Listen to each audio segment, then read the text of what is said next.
salaamaaleykum mbokk yi ñu ngi leen di nuyu di leen siyaare di rafetlu seen ànd ak seen bi di ñëw ak yéen nag si waxtaan wi nga xamante ne ni moom la waa Pastef Dakar doon amal démb ci njiital Abass Fall ministre Abass Fall organisé woon ko ku mel ni Ngagne Demba Touré nag teew na fa am ay kàddu yu mu fa jotal dinañ leen ko digtal waaye dinañ leen digtal ki nga xam ne mooy Waly Diouf Bodian moom it yëkkati na fa ay kàddu yu am solo naka noonu ministre Abass Fall yëkkati na fa ay kàddu waaye kàddu yi yëpp nag mi ngi jëm ci nekkinu Pastef ak Pastef nan lañu war a àndee ak gouvernement bi wala ñi nga xam ne ñooy njiit yi naka lañu war a doxale ndax Pastef li nga xam ne moom moo koy yóbbu ci pouvoir mooy maanaam ay promesse yoo xam ne askan wi dañ koo dégg ñëpp ànd ci ak ñoom te lu mel noonu nag réduction des comptes da cee bokk waaye it justice da cee bokk maanaam ñëpp fexe ba yem ci wàllum justice kumba am ndey ak kumba amul ndey bi nga xam ne moom moo amoon ci justice bi looloot ñu réglé ko yooyu yëpp nag feeg réglé wuñ ko nañ jàpp ne waa Pastef moom defaguñ dara ndax liñ digoon askan wi mataleeguñ ko loolu nag ci lañ war a jublu mooy soññee yi nga xamee doon nañ ko ci soññee ngir bëgg ñi nga xam ne ñoo autorités yi nekk ci kaw gën cee góorgóorlu gën cee bàyyi xel waaye it population bi gën leen cee jàppale kon ñu diglu ci kàddu yi li nga xam ne moom mooy kàddu yi Ngagne Demba Touré gis xam bi ci gën mooy xam sa bopp juróom-ñaar yi mooy tax ñun ñu xam ñan ñooy ñun waa Pastef pour ñu xam taxawaay bii ci moment bii ban taxawaay nañ war a am ñun Pastef nous avons le meilleur militant politique au monde. Adouna bi dans le monde contemporain je parle sous le contrôle de tous les analystes politiques yi wër ci adouna bi à l'ère du 21e siècle nga xam ne les systèmes politiques partout au monde sont marqués par le désintérêt des populations vis-à-vis du politique. Pourquoi? Vis-à-vis du système politique. Pourquoi? Parce que dañu am benn rupture de confiance entre qui gouverner ak ñi ñuy gouverner dafa am benn dégoût bu am ci lépp lu jëm ci politique yoo xam ne population yi dañ ko am fan ngeen gis ci àdduna bi tey budul guerre civile budul guerre contre un pays étranger budul force centrifuge muy groupe rebelle wala leneen ak leneen ay nit li mu jaral Pastef ñu joxe ko ci seen bakkan ci seen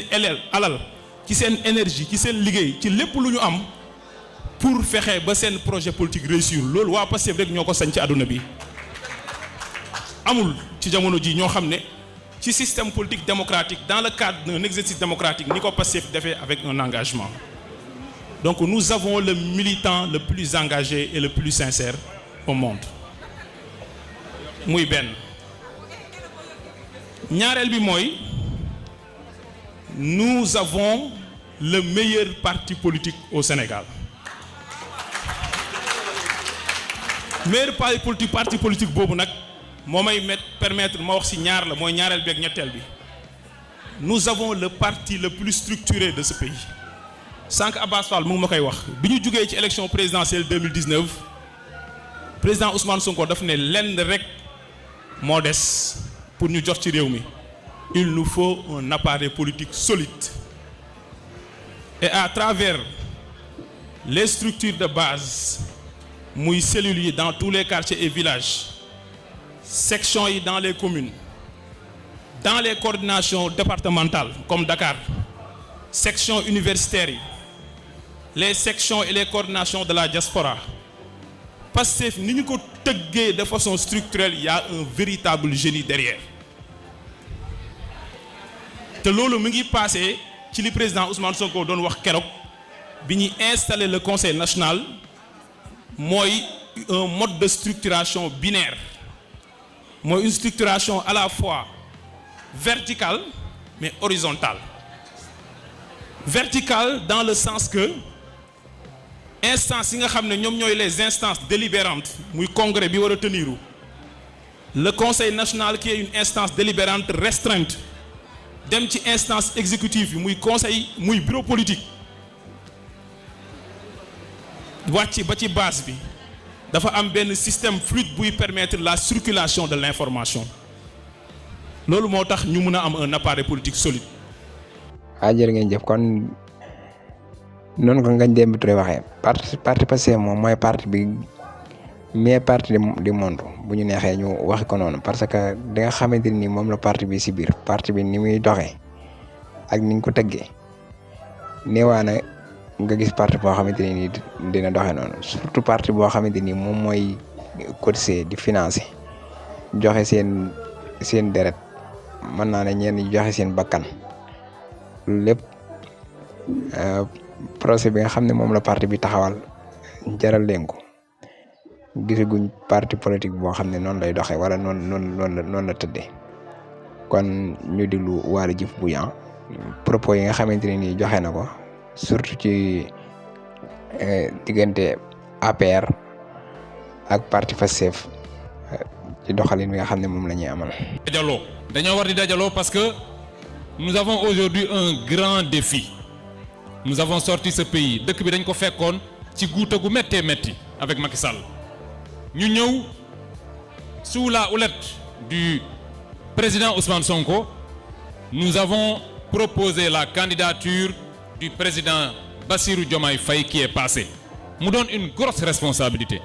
Cette responsabilité de faire bouger les lignes au plan économique et au plan judiciaire est une grosse responsabilité en tant que parti. moo tax parti bi warta toog rek di xaar et c'est ce que je dis aux responsables nii dañu yaakaar ni rek puisque nous avons les rênes du pouvoir ku ne war naa mën a dem toog rek di seetaan nañ xool Ngagne Demba mu réussir fa muy nekk ñu xool Abass Fall mu def li muy def ñu xool keneen ak keneen mu def li muy def non du tout il faut que ñu continuer di téye ci politique bi politique bii ñuy def moo ñuy permettre ñu am appareil bi gunge le président de la République et le premier ministre man loolu laa gëm je considère que li ñu campagne nañu continuer di ko wax sénégalais yi gis nga bés boo bàyyee li nga campagne di wax leneen sénégalais bi dalay weddi en matière électorale tout se paye cash il faut maintenir le discours nous avions un discours très très guerrier un discours radical dañoo président sax da doon yor bale c'est radical le bale mooy bale lépp mu jóge fi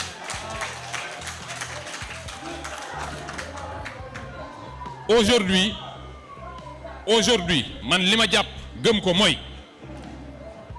dafa mel ni ci làmb booy bëreeg nit mbër yi dañ koy wax sax boo ñëwul ma ñëw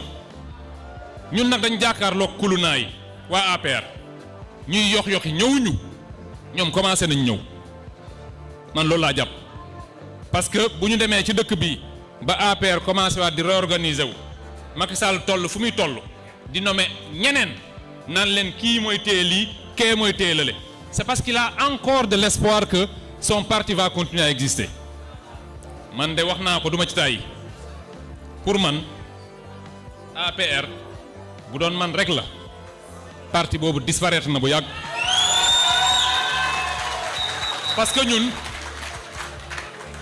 bu leen fàtte ni ñun bi ñu fi nekkee Abbas on se souvient très bien notre parti n'avait rien fait pour être dissous on n'avait rien fait le parti a été dissous très rapidement en un après-midi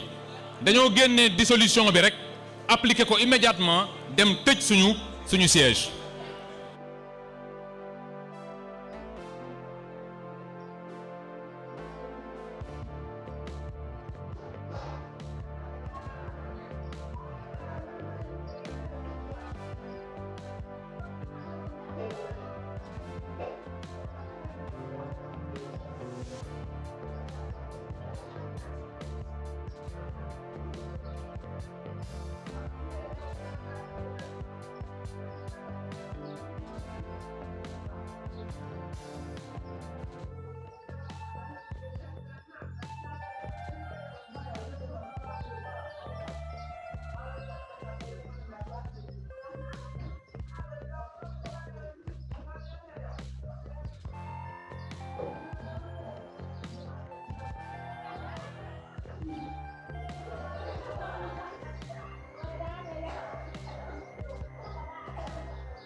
nous on a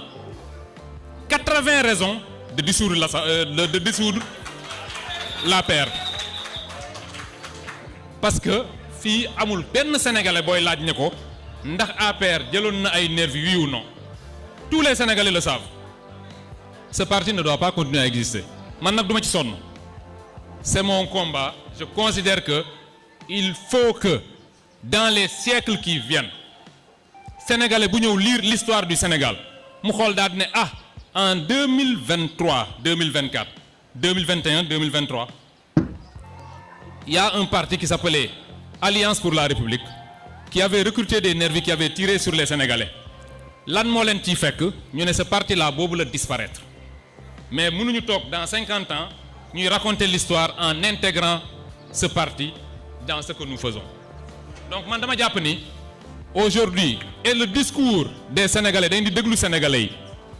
les Sénégalais nous attendent par rapport à tout ce qu'on leur a dit et particulièrement du point de vue du bilan immatériel c'est-à-dire toutes les questions judiciaires Sénégalais yi foofu lañ ñuy xaar aujourd'hui il faut que ñu koy waxante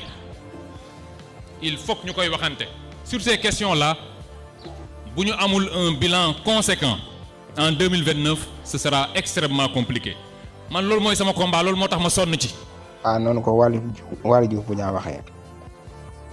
APR moom waratu dund Alliance pour la République parce que jéey yi ñu fi def méngoowut ak parti bi continuer di dox loolu day moom la Waly Diouf bu ñaa wax boole na ci it wax ak patriotes yi ngir ñu gën a accompagner état bi gën a continuer di leeral liggéeyu état bi te gën a suyee ci dox ci wàllum justice réduction du compte kon ñu diglu Abass Fall it moom jot na fa def benn discours. au pouvoir l'excellent Ngagne Demba Touré wax na ko léegi l'excellent Bassirou Diomaye Waly Diouf Bodian wax na ko léegi war nañu xam ñun ñooy ñan pour xam fan la ñu jëm xam nañu ñooy ñan xam nañu fi ñu jógee xam nañu fi ñu jaar ba egsi fii du caaxaan de salle bii defe naa ñëpp fi dem kaso table bii ñun ñëpp dem nañ kaso à part ñenn ñi nga xam ne exilé nañu ñëwaat ñu jàpp leen mais ñeneen ñi daanaka dañoo réer salle bii su ma ne woon ñi fi dem kaso presque ñëpp yëkkati seen loxo su ma ne woon ñi fi gàddaay presque ñëpp yëkkati seen loxo loolu musul am histoire politique Sénégal et léegi ñun est-ce que dinañu xam loolu xeex li ñu xeex yëpp comme li Waly Diouf Bodian wax ñu toog di xoole duñ ko def l'APR est dans ses derniers soubresauts gis nga xar boo koy rendi balaa sedd il faut que mu fi taxu waaye ku xam Pastef fi mu jaar ba egg si fii jël pouvoir ku xalaat Macky Sall la ñëwaat ci réew mi dëgg la de mon cher frère Waly Diouf Bodian vous avez parfaitement raison dañ leen a xaar ba lu bari mais incha allahu rabbi Macky Sall lenn mooy taxaat mu ñëw Sénégal de xanaa mu rep mais xalaatul tegaat tànkam fii Sénégal te ñu ngi koy xaar ñu bëggoon nag ñu jublu ci liggéey bi musuñu koo bàyyi sax mais bu ngeen déggee keroog suñu président de parti ni mu waxee war ngeen xam ni combat bi jeexagul dafay continuer on a pris le pouvoir certes mais il y a beaucoup de choses à faire loolu nag ci ñun la dépendre Ngagne Demba wax na ko léegi gëmuma ni sax division am na ci parti bi parce que dans toute dynamique de groupe il y a des contradictions c'est une forme de dialectique qui existe dans tous les groupes et j'ai l'habitude de le dire les Américains disent que dans un groupe où il n'y a pas de conflit ce groupe-là n'est pas viable c'est tout à fait normal qu'il y ait des chocs d'ambition dans nos groupes c'est tout à fait normal mais nañ ko sellal parce que ñun ñoo jaay sellal politique bu sell sénégalais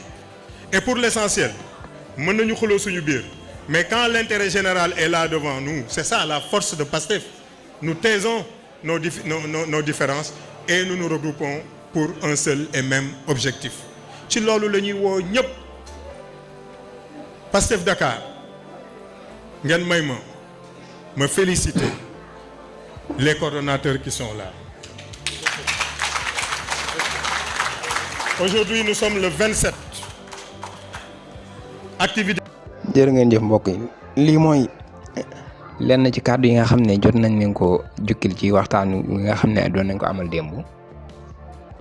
te Abass Fall mu organisé woon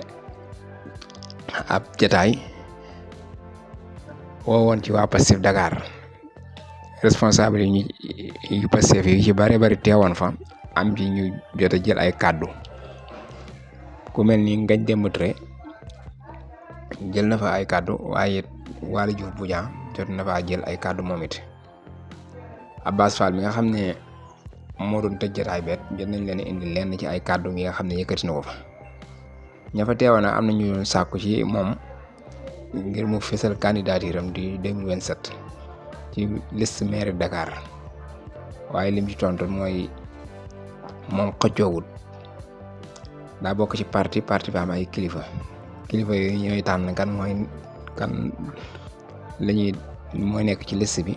wala ko ci du nekk nag waxtaan wi mu ngi noonu ko ñu ngi leen di jox daje beneen yoon incha allah.